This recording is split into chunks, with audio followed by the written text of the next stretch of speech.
Hey everyone, I'm Claire. I've been reflecting a lot lately, especially as I navigate a difficult divorce, and I wanted to share a part of my life that I think might resonate with some of you, those who've felt the sting of unwarranted criticism from in-laws. Let me take you back to the beginning. I met Zane, my soon-to-be ex-husband, when I was a 19-year-old college student. He was 25 and had a stable job. Despite the age gap, something just clicked between us. I've never been one to care about age or appearance, so for me, Zane's age was never a concern. But for him, it was a constant source of insecurity. He'd often ask, "Why are you with me, Claire? I just don't get it. I'm so much older than you. You could be with someone your own age, someone who's better suited for you." I'd always reassure him, yes, I could. But I don't want to. I fell in love with you, and age doesn't change that. Still, Zane couldn't shake his doubts. There has to be another reason. It's just not natural for someone like you to love someone like me. Please, just tell me the truth. I'd answer him as honestly as I could, I'm telling you the truth. I don't want anyone else. I love you, and that's all that matters. But Zane's insecurities ran deep, and despite my words, he couldn't fully believe me. I soon realized his issues with self-esteem had much deeper roots. I went out of my way to show Zane how serious I was about him. Even though I wasn't financially flush, I made sure to buy him thoughtful gifts, and I always paid my own way. I had a modest job, but I wasn't struggling. Zane seemed to appreciate these gestures, but the doubts about my intentions never fully went away. It wasn't until a couple of years into our relationship that I began to understand where his insecurities really stemmed from. Meeting his parents, Michael and Molly, opened my eyes to the dynamics at play. Michael had hit the jackpot, he'd won the lottery and turned his life around. They bought an extravagant house, secured their future, and carried themselves with an air of superiority. When I first met them, Michael proudly boasted, "Not everyone can make it big like I did. I worked hard, and now look at me. Do you realize how rare it is to win the lottery? Most people never get that lucky, but I did, on the first try." They seemed to take pride in their financial success and made it clear that Zane, despite his college degree, would never measure up. Molly even insinuated that Zane's past girlfriends were just after his money, leaving him once the financial situation improved. The underlying message was clear: Zane wasn't capable of making smart decisions, and everyone around him was just waiting for a chance to cash in. I was furious. Their comments weren't just hurtful, they were insulting, and over time, I saw how deeply they had affected Zane. It was almost as if he had absorbed their cynicism about women, to the point where he began to believe I might have the same motives. The idea that I could be another gold digger was humiliating, and it became part of the narrative in his mind. I couldn't stay silent anymore. I decided to stand up for both of us. "I'm sorry," I said firmly, "but I have to disagree with you. Zane has worked incredibly hard in his career. He'll be even more successful in time, and I know he'll do it on his own merit." Michael shrugged dismissively. "Well, that may be true, but the fact remains that women only want him for his money. Our wealth is ours, but Zane co-owns the house. One day, it'll be his. And every time they see our $200,000 house, I swear, all these girls see our dollar signs. I can't speak for Zane's past relationships, but I'm definitely not with him for the money," I replied, trying to stay calm. "I love him, and that's why we're together. I have no interest in your house." Michael gave a small, patronizing smile. "Don't worry, Claire. I understand. It's hard to believe that people can succeed and live in places like this. I'm sure you're used to your little rented apartment. But spend enough time in a house like ours, and you'll start wanting one too. It's only natural." Their words were pushing me to the edge, but what hurt most was that Zane stayed silent. He just let his parents talk about me as if I wasn't even there. He didn't stand up for me. His indifference shocked me. As we drove home, I had to confront him. "Zane, your parents are being cruel. Why didn't you say anything? Why didn't you defend us?" He sighed, clearly conflicted. What was I supposed to say, Claire? I can't say they're completely wrong. I've had relationships before where the women were just looking to benefit from my family's wealth. They had big plans about the house and how it would eventually be theirs. I don't care about their plans. Just because others may have used you doesn't mean I'm doing the same. Why did you stay quiet when they insulted me too? Zane hesitated, then spoke softly. You know how my family is now. They're well off, and maybe there's some truth in what they said. I'm not saying you have bad intentions, but I understand why they think that way. Why? I guess it does look suspicious. I don't have parents, and I rely solely on my inheritance. What you're suggesting is ridiculous. Zane, I've never asked you to spend a dime on me. Just because I don't come from money doesn't give you the right to assume I'm with you for yours. But Zane wouldn't hear it. He brushed my concerns aside with hollow reassurances of love, acting as if my worries were irrelevant. Maybe someone else would have found comfort in those words, but not me. Not when I knew he might secretly believe I had ulterior motives. I tried to reach him over and over again. I brought up therapy, hoping it could help, but Zane was adamant there was nothing wrong. Eventually, I gave up trying.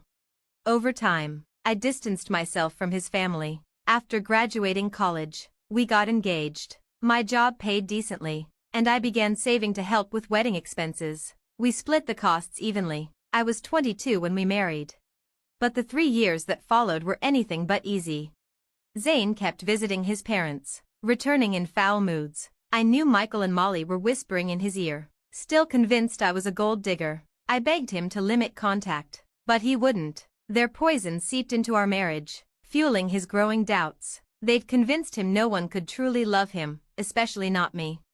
Despite everything I gave of my care, my time, my love, Zane remained suspicious, constantly proving myself wore me down. And then, it all came crashing down on his birthday.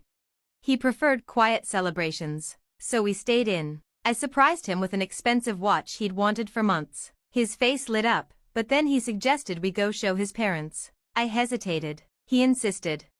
At their house, Zane beamed as he held out the gift. Look, Mom, Dad, Claire got me this. Isn't it beautiful? Molly's smile was thin. Oh, she did? Maybe she does care about you after all. We were starting to wonder. Don't get ahead of yourself, Molly, Michael added. She's a gold digger. Let's not pretend otherwise. She married you because we own a $200,000 house. Excuse me? I snapped. You think I married your son for your house? Molly folded her arms. You were renting an apartment after 4 years of work. Zane's older. Why else would you marry him? Because I love him, I said. Your theories are nonsense. Zane knows that. Don't you, Zane? But he said nothing. He looked away. Zane, I pressed. Say something. You know this isn't true. Tell them. He shifted uncomfortably. I don't know what you want me to say. Claire, maybe they're not completely wrong. Maybe the house was part of it. What? My voice cracked. You think I married you for your assets? She's never even talked about buying a house. Molly jumped in. It's suspicious. Michael nodded. You've got no shot at affording a place like ours. But marry Zane? And bam, instant comfort. It adds up. I looked at Zane, desperately hoping he'd fight for me. Instead, he looked back with doubt in his eyes. I mean, yeah, maybe you love me, he said, but maybe there's more to it. And just like that, everything shattered. It wasn't his parents' words that broke me, it was his silence, his suspicion. In that moment, I realized, it didn't matter how much I loved him, he didn't trust me. I made up my mind. I wanted a divorce. I didn't say anything then. I waited. When we got back home, I contacted a lawyer and started the process. They said the papers would be ready within a week. I moved into the guest room. Zane thought I was just mad. He had no idea what was coming. When the papers arrived at my parents' house, I packed my bags and left. Zane called in a panic, and I told him to meet me at an address with his parents. Confused, but compliant, he agreed. When they arrived, I was waiting on the front porch. Their eyes widened as they took in the house. You're probably wondering, I said, why I brought you here. It's a stunning house, don't you think? I remarked, glancing at Zane. Nothing else compares. It's worth about $2 million in today's market. A steep price, but completely worth it. The furniture alone is worth millions. Zane's brow furrowed in confusion. What is this place, Claire? I don't get how you have access to a house like this. Why don't you come inside, and I'll explain? I suggested, stepping toward the door. It's hard to explain everything from the porch. What do you mean by your porch? His mother asked, her eyes narrowing suspiciously. I shrugged off their surprise and walked in. They followed me, clearly in awe as they took in the lavish surroundings. Every detail in the house screamed luxury and sophistication. Once we sat down, I took a moment to gather my thoughts before speaking. I've made my decision, I said, my voice calm and steady, and that's why I asked you to come here. I've filed for divorce. Here are the papers. If you're willing to agree, we can proceed with an uncontested divorce. What? Zane's voice wavered with disbelief. I don't understand. Why now? Because you and your parents think I married you for your money. You've accused me of being a gold digger, no matter how many times I assured you otherwise. So I'm doing you a favor. I'll step away and let you go. That's clearly what you want. You're divorcing me because my parents were right? Zane's tone was a mixture of frustration and disbelief. We didn't say anything that wasn't true. Why are you making this such a big deal? I think it's for the best. Molly chimed in coldly. If she's so determined. Zane, just sign the papers. At least you'll be free to find someone who truly loves you. Zane shot a look at her before narrowing his eyes at me. So why did you bring us here, Claire? Are you trying to get me to buy this house for you as part of the divorce settlement? I couldn't help but laugh lightly. Buy this house, Zane? Why would I need you to do that? This house is already mine. The shock on their faces was immediate, like I'd just dropped a bombshell. Their mouths hung open, as though they couldn't process the idea. How can you afford a place like this? Michael asked, his voice sharp with disbelief. You rent, and your job doesn't pay nearly enough for this. Stop making things up. I'm not making things up, I responded calmly. Remember when I told you my parents left me an inheritance? This is the house I was talking about. It's in a trust right now, but I'll inherit it fully when I turn 30. I don't need a high-paying job, because I have a trust fund waiting for me. That's impossible, Molly snapped, incredulous. Your parents have been gone for years. They'd have given you this sooner. They were smart, I replied coolly. They knew the kind of people I might attract, so they made sure I never disclosed the house or the trust to anyone. Call it foresight. Everything was placed in a trust to protect me, until I turned 30. By then, they hoped I'd be with someone who loved me for who I am, not for my money. A long silence followed before the backpedaling began. Oh, Claire, you should have told us, Molly said, suddenly all sweetness. We had no idea. This house is huge, we could all live here comfortably. Yeah, Michael added, his tone shifting. We thought you were after our house. That's all. We could have avoided all this. Molly smiled sickeningly. I always knew you were perfect for Zane. You're such a great woman. Look at all this wealth. Zane really hit the jackpot. I couldn't hold back a bitter laugh. Their about-face was laughable, and they'd completely forgotten the reason we were even here. I pulled the divorce papers back out and signed them, the sound of the pen scratching across the paper filling the silence. As I was saying, I said coolly, here's my signature. If you want this to go smoothly, you can sign too. Otherwise, we'll be seeing each other in court. But either way, I'm done. Claire, please, listen, Zane pleaded, desperation creeping into his voice. You've already proven you're not a gold digger. There's no need for a divorce. We're apologizing now. Doesn't that count for something? Yeah, Claire, Molly echoed. We're really sorry. We didn't mean to doubt you. I turned to Zane, my eyes as cold as ice. You let your family humiliate me for 2 years. Zane, you didn't just stay silent, you sided with them. You let them accuse me of marrying you for your house. I can't be with someone who doesn't respect me. I'm done.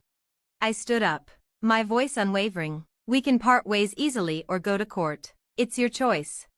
They pleaded with me, begging me to see reason, but never once acknowledging the damage they'd done. Not a single apology came from them that felt real. When I'd had enough, I stood and said firmly, leave, now, or I'll call the police. The anger in my voice left them stunned, and, Without another word, they walked out. In the weeks that followed, Zayn and his parents tried everything: calls, messages, even bribes. They believed money could buy me back. It only made me more furious. They still couldn't see that I wasn't motivated by greed. The kicker? Zayn co-owned the house with his parents, and I was legally entitled to half of his share. That realization sent them into panic mode. Despite everything, I stood firm. I moved my things into my parents' house, asserting my right to live in the trust property long before I officially inherited it. Zayn and his family kept trying to reach me, so I changed my number. Zayn even showed up at my workplace. Security escorted him out. To this day, he hasn't signed the divorce papers, still hoping I'll change my mind. It's been almost a year now. Soon, the legal process will determine whether he signs or not. I'm doing fine on my own, happy, independent, and financially secure. I've been on a few dates, but I'm not looking for anything serious. I'm content. According to Zayn's cousin, they're panicking about having to pay me my share of the house. Legal fees are piling up, and their savings are drained. Zayn is even pushing for a sale and resents his parents for the mess they've created. But me? I'm done. I just want to be free from him, and from his toxic family.